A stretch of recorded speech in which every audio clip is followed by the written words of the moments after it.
Bonjour. Je voudrais vous dire une petite chose, moi qui viens de Bretagne. Quand il pleut, c'est toujours un signe de bénédiction. Alors je voudrais parler de la miséricorde avec vous, avec ce sujet difficile, et je l'ai intitulé « Le mystère caché de la miséricorde ». Je crois que c'est très important de penser que la miséricorde est quelque part cachée et qu'elle est toujours à découvrir. D'une certaine manière, la miséricorde est toujours une surprise qui est devant nous. Personne ne peut dire « je suis miséricordieux, tout va bien ». C'est toujours quelque chose qui nous surprend et quelque chose qui advient dans nos vies, non pas comme une idée, mais comme un élan, comme un mouvement. Et cet élan et ce mouvement qui nous pousse vers l'autre, c'est à la fois un mouvement, un élan qui fait coexister joie, immense joie et souffrance. La joie et la souffrance coexistent dans la miséricorde. Et pour essayer de parler de la miséricorde, je voudrais m'attacher surtout à dire la miséricorde du Père. Le pape François, qui a lancé le jubilé de la miséricorde, dans son texte du 11 avril 2015, où il nous parle de cette miséricorde, où il ouvre ce jubilé de la miséricorde, nous invite de façon très claire. Je vous lis son passage quand il va citer Saint Jean-Paul II. Il va citer longuement Saint Jean-Paul II et il termine. L'enseignement du Saint-Pape demeure plus que jamais d'actualité et mérite d'être repris en cette année sainte. Juste un mot pour caractériser Jean-Paul II. Qui est-il? Un Polonais, nous le savons, Karol Wojtyła, mais ça ne suffit pas. Il est ordonné prêtre dans la chapelle de l'archevêché de Cracovie, puis il est ordonné évêque auxiliaire de Cracovie, puis archevêque de Cracovie. Mais ça ne suffit pas, on n'a rien dit quand on a dit ça. Pourquoi? Parce que le diocèse de Cracovie est un diocèse tout à fait particulier. Dans un certain sens, c'est un diocèse unique au monde. Et parfois, je me demande si moi, dans le diocèse de Rennes, j'avais la même situation, qu'est-ce que j'aurais fait? Pourquoi le diocèse de Cracovie est un diocèse à peu près unique au monde, où il n'y a pas d'équivalent? Dans ce diocèse de Cracovie, au temps de Karol Wojtyła, il y a toujours, mais enfin le diocèse a été séparé en deux, il y avait ce qu'on a appelé le lieu du crime absolu,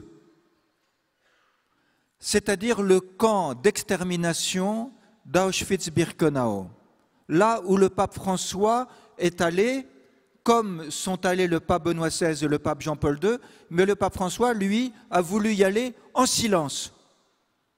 Et on l'a vu marcher dans ce camp d'extermination en silence. La seule chose qu'il y a eu, c'est un rabbin qui a chanté en hébreu le psaume 130. « Des profondeurs, je crie vers toi, Seigneur. » Et quand Karol Wojtyła a été élu pape, il est allé en Pologne en 1979, son premier voyage comme pape, et il va à Auschwitz. Et là, il quitte le texte de son discours et il ajoute cette phrase qui n'était pas dans son discours. « Combien de fois suis-je venu ici me demandant qu'est-ce que l'homme pour faire ça ?» Et on imagine cet évêque de Cracovie, interrogatif au plus profond de lui-même, en allant marcher sur ce camp d'Auschwitz-Birkenau, qui est le symbole du martyre des catholiques de Pologne, avec comme symbole le martyre de Maximilien-Marie Kolbe, et qui est aussi le lieu évocateur de ce qu'on appelle la Shoah, c'est-à-dire la destruction programmée et décidée de tout le peuple juif. À Auschwitz, Birkenau, 1,5 million de juifs ont été mis à mort, partis en fumée dans les fours crématoires. Mais c'est le symbole des 6 millions de juifs, uniquement parce qu'ils étaient juifs, c'est-à-dire uniquement parce qu'ils étaient membres du peuple choisi par Dieu, uniquement parce que Dieu s'est penché sur l'humanité et a choisi le peuple d'Israël. Et Karol Wojtyła se pose la question, qu'est-ce que l'homme?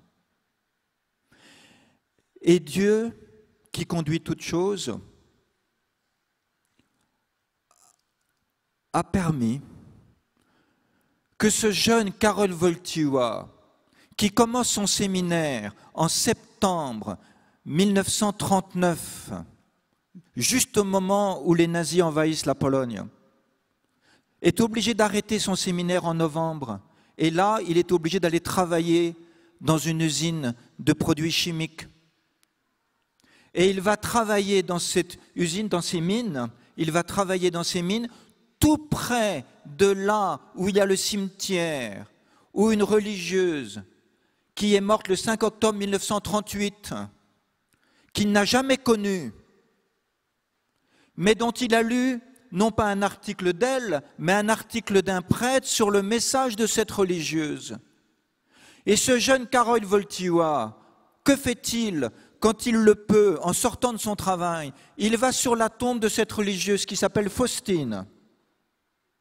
Et voici qu'une amitié spirituelle étonnante entre ce jeune Karol et cette Faustine, morte le 5 octobre 1938, toute jeune. Et Karol Wojtyła, qui se pose la question, prêtre, évêque auxiliaire, archevêque de Cracovie, qu'est-ce que l'homme devant tant de cruauté? Que faire devant ce crime absolu? Réponse, la miséricorde. Et quand il est élu pape, il aura cette phrase tout à fait extraordinaire, « Mes pensées sont devenues celles du successeur de Pierre. Mes pensées comme archevêque de Cracovie, mes pensées sur la miséricorde, qui est la seule réponse au mal, sont devenues les pensées du successeur de Pierre. » Et ainsi Dieu, dans son incroyable providence, a permis que ce jeune Polonais, Karol Wojtyła, soit formé, si je peux dire, soit pétri face au drame du mal par la miséricorde. Et il devient le héros, comme successeur de Pierre, de la miséricorde. Et ainsi, sa première encyclique, en 1979, c'est sur le Rédempteur de l'homme. Il y a bien une rédemption devant ce mal. Il faut bien que l'homme soit sauvé quelque part. Et ce sauveur, c'est Jésus-Christ. Et ainsi, dans cette première encyclique, il invite tout le monde à regarder le Christ. Vous vous souvenez de cette phrase extraordinaire? « Ouvrez vos portes au Christ. C'est lui le Sauveur. Et c'est lui seul. » Et sa deuxième encyclique sera en 1980 sur la miséricorde. Et on pourrait dire que Dieu, qui voit bien que nos cœurs sont fermés, que nos yeux sont aveugles, que nos oreilles sont sourdes, voit bien que le pape Jean-Paul II n'a pas été compris. Il a été critiqué pour ces deux encycliques de façon considérable. Et si vous regardez dans l'enseignement de l'Église, vous verrez, c'est très rare les citations de l'encyclique sur la miséricorde. comme s'il était passé à la trappe. Mais Dieu, dans son incroyable providence, va rappeler son serviteur Jean-Paul II le samedi 2 avril au soir à 21h37. Pourquoi ? Parce qu'on vient de chanter les premières vêpres de la divine miséricorde célébrée le deuxième dimanche de Pâques, qui est le 3 avril. Parce qu'on vient de se tourner vers la divine miséricorde.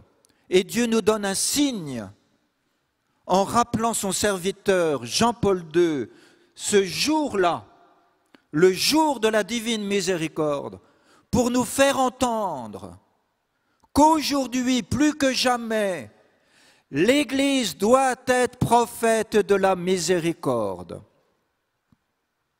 Peut-être l'avons-nous pas encore compris.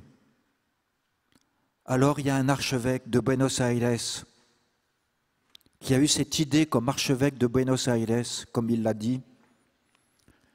Un moment, je me suis dit, il faudrait que dans mon diocèse, à Buenos Aires, et peut-être dans toute l'Argentine, ou peut-être toute l'Amérique latine, je ne sais pas bien, il faudrait faire une année consacrée au pardon. Mais il n'a pas le temps de mettre cela en œuvre, il est élu pape. Et voici que François, reprenant l'héritage que Dieu a donné à Saint Jean-Paul II, lance l'Église dans un jubilé de la miséricorde. Mes amis, cette histoire n'est pas banale. C'est l'histoire divine que Dieu fait au milieu de nous. Et nous sommes heureux d'entrer dans ce jubilé de la miséricorde. Mais que signifie le mot miséricorde ? D'abord, je voudrais vous le dire, c'est un mot rare dans la Bible. En soi, le mot miséricorde, nous allons le voir. Dans l'Ancien Testament, il est employé 14 fois. Il n'est pas employé tout le temps sans arrêt pour nommer Dieu. Pourquoi ? Parce que c'est la fine pointe. C'est la révélation de la révélation. Et quand a lieu cette révélation ? Jean-Paul II appelle cette révélation la révélation centrale de tout l'Ancien Testament. C'est simple. Le peuple hébreu était dans le pays de servitude en Égypte, esclave. Dieu va le libérer par son serviteur Moïse. Dieu va être libéré d'Égypte. Et Moïse, qui est le voyant de Dieu, si je peux dire, monte sur la montagne et il parle à Dieu comme un ami parle à son ami face à face. Extraordinaire. La communion entre Dieu et Moïse. Mais Dieu sur la montagne, nous sommes au chapitre 32 de l'Exode, dit à Moïse, descends. Et Dieu se met en colère. Parce que le peuple est devenu idolâtre. Alors Moïse supplie Dieu, calme Dieu. Et Dieu se retint de sa colère. Moïse apaisa la colère de Dieu, Dieu qui voulait détruire son peuple. Et Moïse descend de la montagne, et quand il arrive un peu proche de la vallée où est le peuple, il entend des chants. Et ce ne sont pas des chants de guerre, de victoire ou de défaite. Quels sont ces chants ? Ce sont des chants de l'idolâtrie. Et Moïse, qui a calmé la colère de Dieu, se met en colère contre son peuple. Pourquoi ? Voici que ce peuple s'est forgé un veau d'or. Et devant ce veau d'or, il dit, c'est toi qui nous as libérés d'Égypte.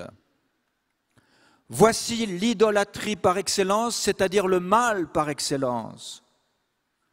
Aujourd'hui, nous pourrions nommer toutes nos idolâtries. Elles sont nombreuses, petites ou grandes, peu importe. On oublie Dieu comme l'unique sauveur.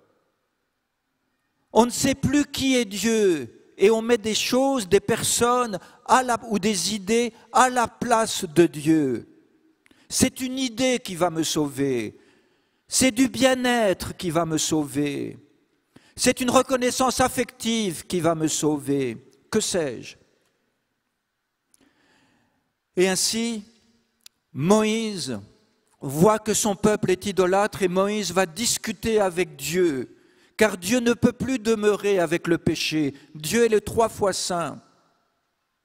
Alors Moïse va employer tous les arguments pour dire à Dieu, mais reste quand même avec nous, parce qu'on ne sait pas où aller sans toi. Dans le désert, où allons-nous marcher? Reste avec nous. Et tous les arguments de Moïse sont employés. Si tu ne peux pas demeurer au milieu du peuple, alors on va mettre la tente de la rencontre, non pas au milieu, mais hors du camp. Comme ça, tu ne seras pas avec les pécheurs, tu seras hors du camp, tu pourras demeurer dans la tente là. Non, non, dit Dieu. Mais enfin, dit Moïse, ce peuple, ce n'est pas le mien, c'est le tien. Et si nous mourons dans le désert, tous les Égyptiens vont dire « Ah, regardez le Dieu d'Israël, c'est un Dieu méchant. Il a fait sortir son peuple pour le faire mourir au désert. » Il ne faut pas que les Égyptiens disent ça. Alors, sois avec ton peuple.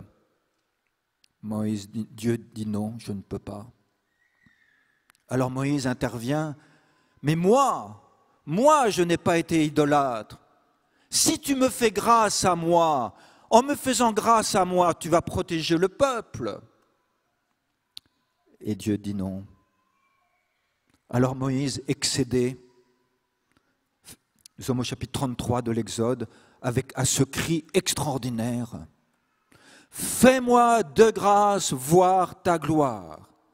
Fais-moi de grâce voir ta gloire. C'est-à-dire, qui es-tu donc? Quel est donc ton secret? Qu'est-ce qu'il y a de caché en toi que j'ignore? Révèle-moi l'énigme. C'est toi qui as sauvé le peuple et il est idolâtre. Qu'est-ce que tu vas faire? Tu as scellé alliance avec ce peuple. Tu as scellé alliance par amour avec ce peuple. Et tu ne peux pas demeurer avec lui. Est-ce que tu vas rompre l'alliance? Est-ce que tu vas être fidèle à ton alliance? Mais comment vas-tu être fidèle? Tu aimes ce peuple et ce peuple, lui, n'est pas fidèle. Qu'est-ce que tu fais? Tu continues à avoir une fidélité naïve, stupide, une fidélité qui est stérile. Tu es fidèle et il n'y a rien avec qui tu es fidèle puisque ce peuple est pécheur. Et Moïse ne comprend pas. Alors fais-moi de grâce voir ta gloire. Et Dieu répond, tu ne peux pas me voir sans mourir, mets-toi dans le rocher et je vais passer. Alors Moïse va dans le rocher et on a ce dialogue tout à fait extraordinaire. Voici que Dieu passe et Moïse se met à crier « Seigneur, Seigneur !» Et Dieu se met à crier en réponse « Seigneur, Seigneur, miséricordieux !» Voici que pour la première fois apparaît ce mot étrange, ce mot sublime, ce mot qui est très concret pour le peuple hébreu. Ce peuple hébreu qui n'est pas un peuple qui manie les grandes idées comme les cartésiens, c'est-à-dire comme les Français. Non, c'est un peuple qui observe et qui voit dans toute chose une parabole de Dieu. Et qu'est-ce qu'il observe? C'est que dans tous les drames de l'humanité, dans toutes les souffrances, et Dieu sait si le peuple hébreu a connu des souffrances, Dieu sait s'il y a des souffrances dans l'humanité, il y a quelque chose qui demeure lumineux. Il y a quelque chose qui traverse tous les drames et qui traverse tous les temps et toutes les cultures. Quelque chose qui est sublime, dont d'ailleurs Jésus parlera au chapitre 16 de Saint Jean. Quelque chose qui donne toujours une joie incroyable. Comme me l'a dit un jour une maman, c'est une joie toute divine, mon Seigneur. Il n'y en a qu'un seul qui peut venir. C'est mon mari. Il est venu et il m'a dit merci. C'est la joie de l'enfantement, la joie de la mise au monde d'un enfant. Cette femme qui a mis au monde un enfant est tout à la joie de la venue de cet enfant, oubliant les douleurs de l'enfantement, nous dit Jésus dans l'évangile de Saint Jean. Et le mot hébreu pour dire miséricorde, c'est précisément ce mot qui signifie les entrailles d'une femme devenue mère. Une femme qui est devenue mère n'est pas comme avant. Elle est comme constituée par ce lien de la mère à l'enfant, de l'enfant à elle. Elle est constituée par ce lien. C'est une nouvelle femme, si je peux dire, qui s'appelle mère. Et c'est ce mot-là qui signifie ce lien que Dieu découvre.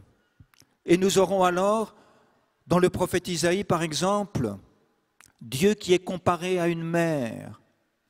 Une femme oublierait-elle son enfant? Moi, dit Dieu, je ne t'oublierai jamais. Et ainsi, nous découvrons ce secret qui est en Dieu.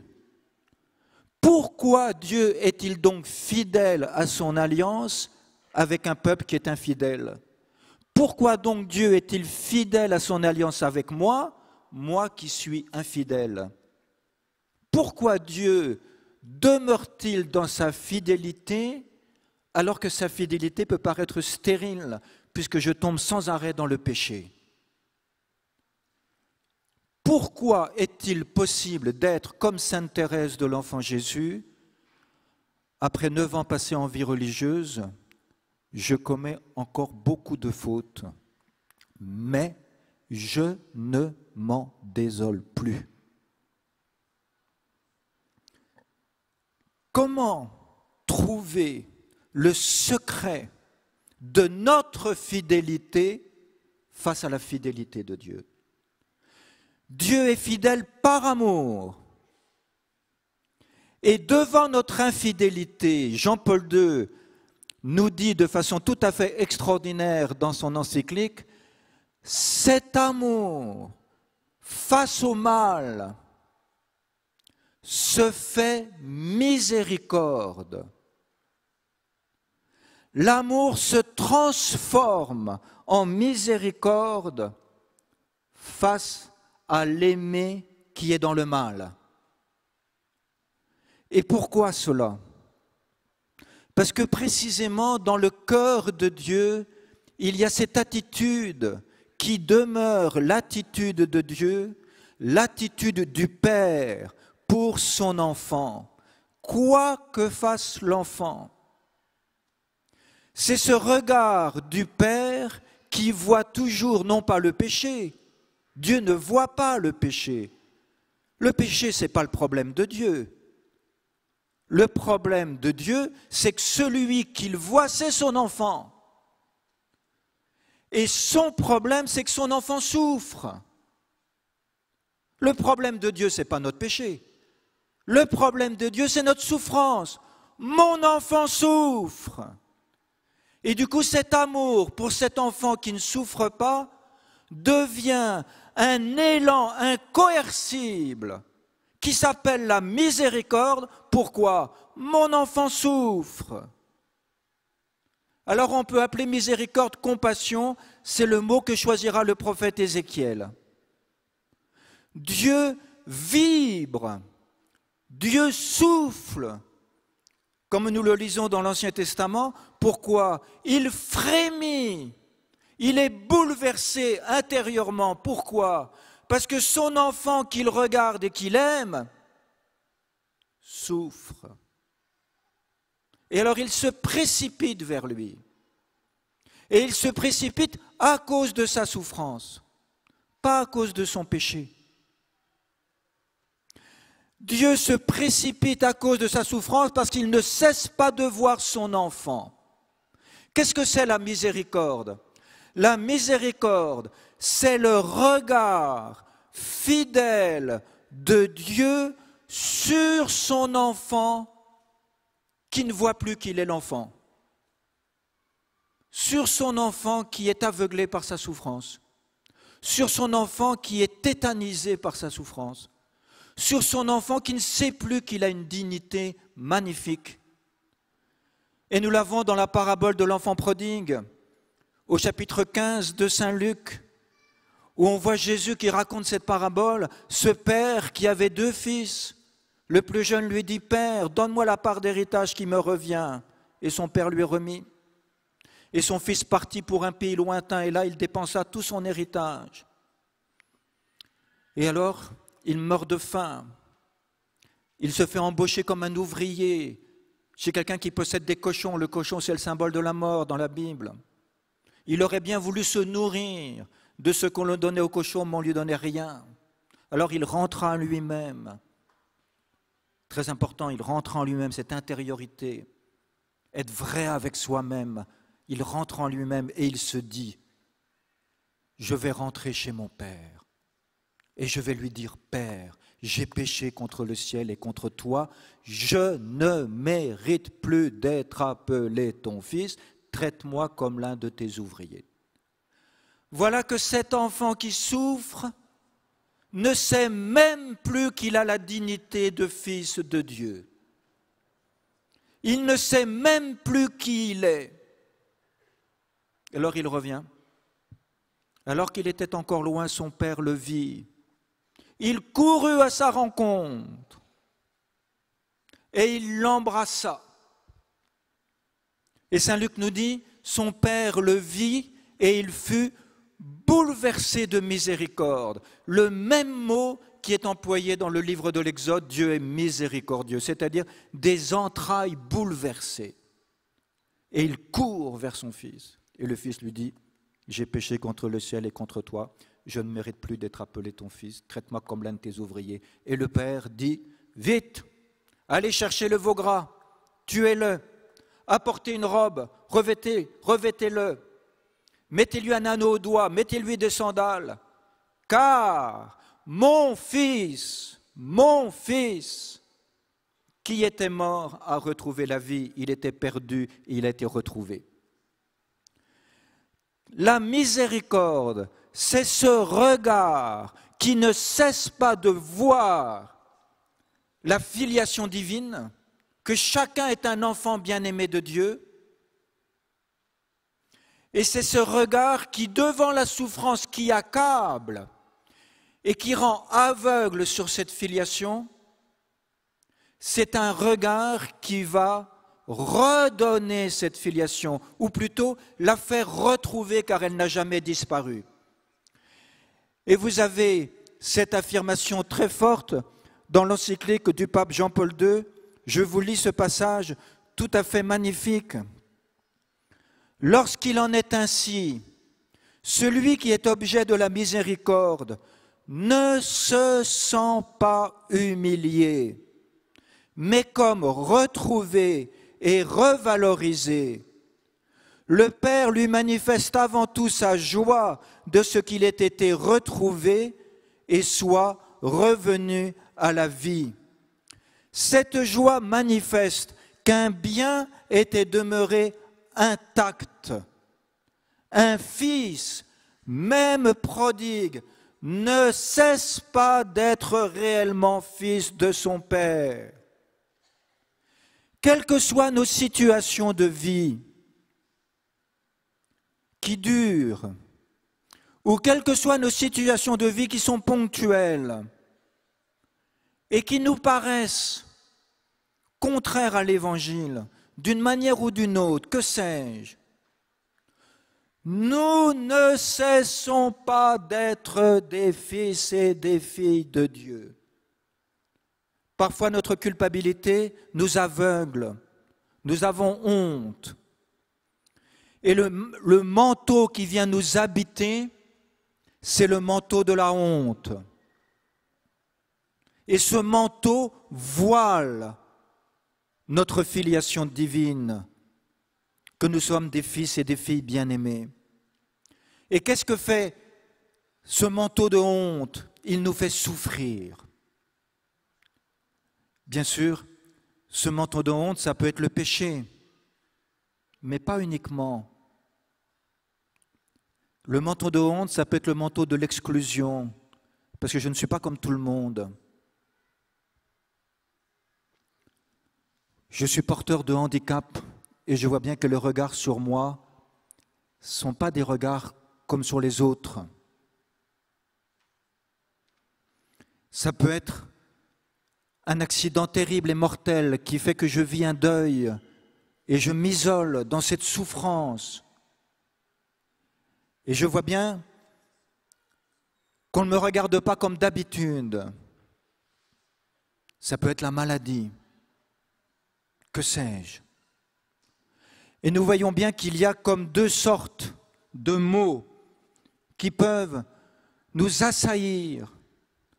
Le mal du péché et le mal de l'accident, de la maladie, du deuil, le mal du handicap, le mal, que sais-je, le mal du chômage.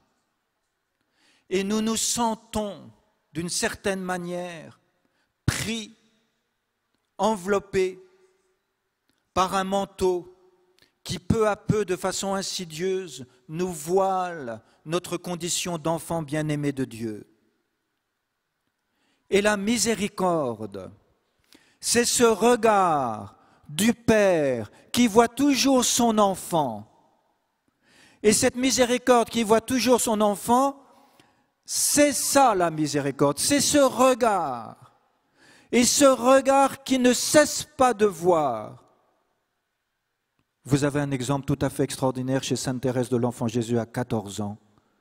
Cette fille de 14 ans, à 14 ans, elle entend parler d'un criminel qui a tué 3 personnes, qui est condamné à mort, qui est en prison. Et tous les journaux et tout le monde dit c'est bien fait, c'est lui le criminel, il doit être condamné à mort. Il est condamné parce qu'il est condamnable. Et Thérèse de Lisieux, cette petite Thérèse, dit non. Seigneur, je suis sûre que tu l'aimes. Elle n'a pas le droit de lire les journaux. Elle apprend par les discussions de son oncle, le pharmacien, et de son père, que Pronzini refuse sans arrêt l'aumônier. Il ne veut pas le voir. Elle sait la date où il est condamné à mort, où il est guillotiné. Et le lendemain, ne croyant pas désobéir à mon Père, extraordinaire, la grâce de Dieu nous fait faire des choses qui sont plus belles que ce que nous demande l'éducation parentale. Elle prend le journal et elle lit. Et elle apprend qu'alors qu'il va sur l'échafaud, l'aumônier présente le crucifix, et là, Pronzini, saisi d'un réflexe subite, prend la croix et l'embrasse 2 fois. Et Thérèse conclut, « Ah, voilà bien le signe que je te demandais. Je savais bien que tu aimes Pronzini le criminel. » Voilà la miséricorde de Dieu. Et cette miséricorde a une conséquence immédiate. Cette miséricorde ne peut pas rester inactive. C'est un tel bouleversement que Dieu se précipite. Et la conséquence de la miséricorde, c'est le pardon. Oui, le péché t'accable. Oui, le péché te voile d'un manteau de honte la beauté que tu es. Alors Dieu, dans sa miséricorde, se précipite et il agit. Et la conséquence de la miséricorde, c'est son pardon. Et Dieu nous invite nous-mêmes à être miséricordieux les uns avec les autres. Et ainsi, quand nous voyons quelqu'un qui souffre de son isolement, souffre de sa maladie, souffre de son deuil, souffre des médisances qu'on dit sur lui, souffre des calomnies qu'on répand sur lui, souffre du chômage, souffre je ne sais de quelle souffrance.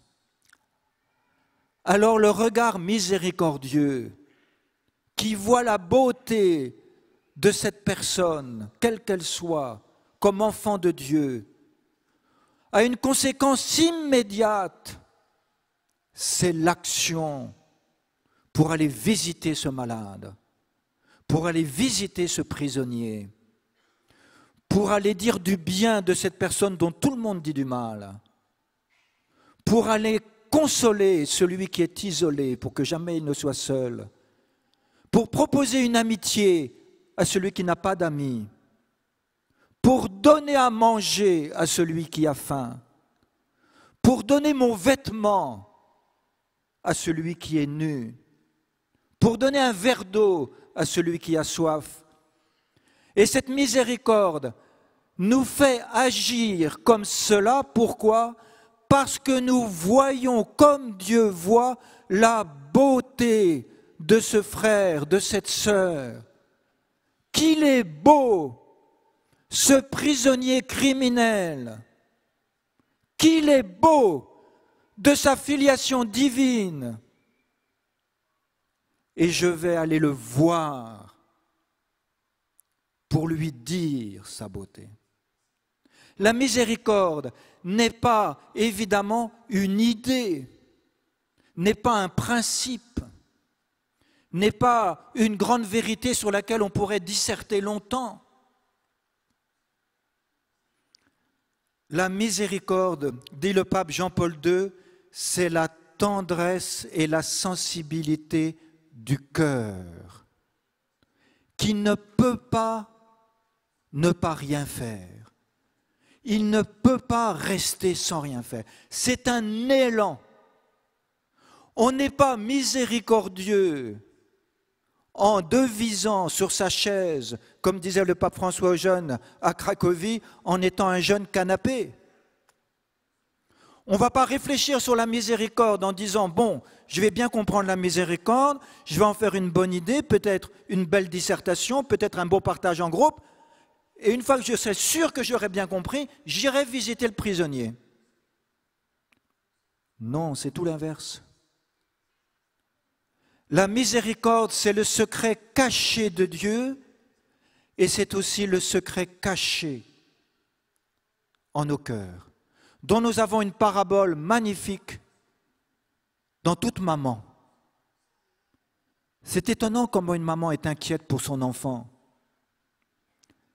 Le drame d'une maman, c'est de se laisser prendre par cette inquiétude, de ne pas avoir confiance en son enfant. Mais on voit bien que l'amour d'une maman pour son enfant est magnifique et il se transforme en miséricorde dès que l'enfant souffre. Dans le TGV, pour venir ici, hier, j'ai été bouleversé. Il y avait plein de familles dans le compartiment, donc plein d'enfants. Et évidemment, il y a un enfant qui se promène dans l'allée, à mon avis 4 ans. Évidemment, les portes, ça se ferme automatiquement. Il ne le sait pas. Il faut bien qu'il l'apprenne. Et du coup, ses doigts sont dans la porte qui ferme. Et j'ai vu la maman qui était juste à côté de moi, de l'autre côté de l'allée, et le papa qui était assis juste derrière. Je les ai vus, j'ai vu la maman, mais qui était très calme, qui voyait son enfant cheminer, qui le surveillait du regard, très calme.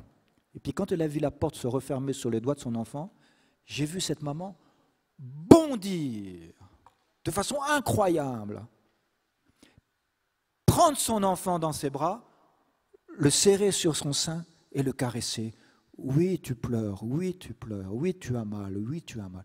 Quelle miséricorde magnifique. Et ce qui était le plus extraordinaire, c'est que le papa derrière s'est précipité et quand il a vu sa femme qui tenait le bébé, ça va, ne pleure pas, ta maman est là.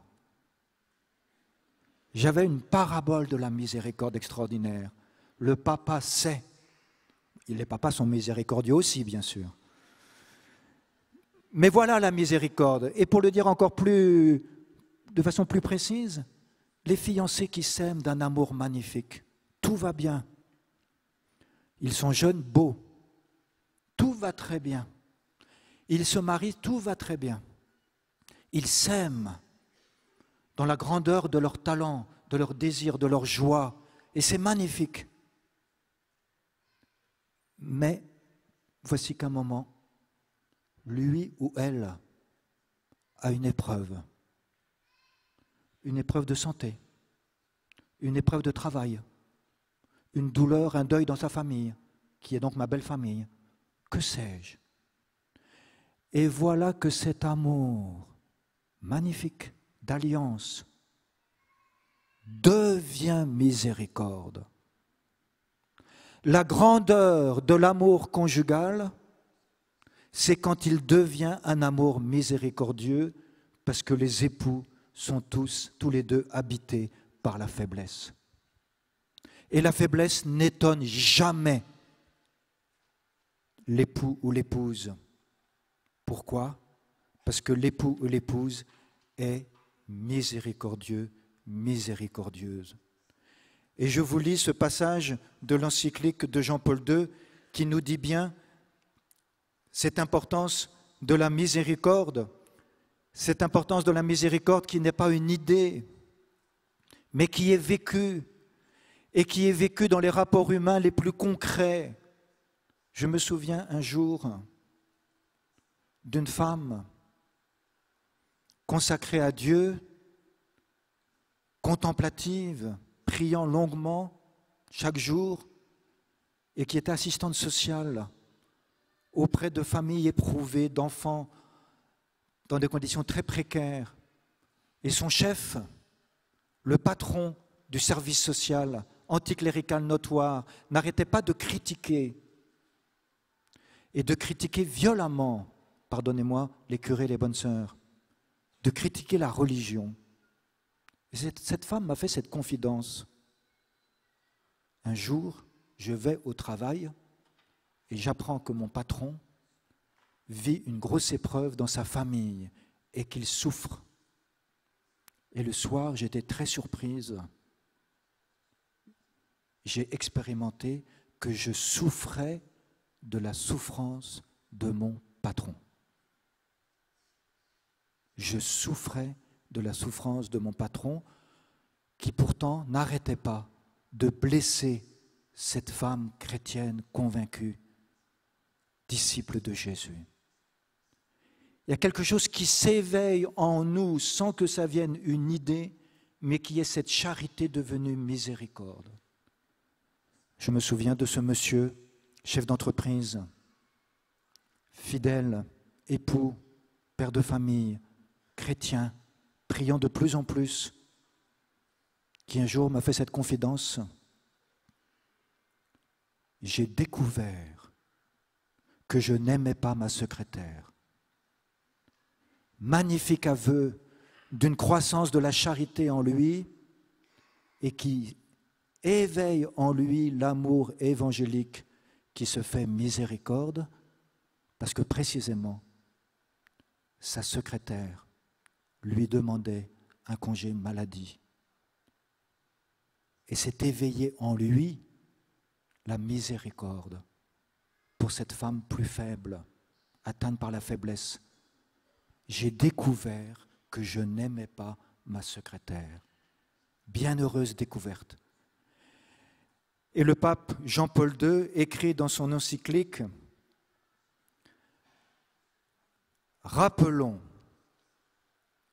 que l'amour miséricordieux comporte cette tendresse et cette sensibilité du cœur dont nous parle si éloquemment la parabole de l'enfant prodigue.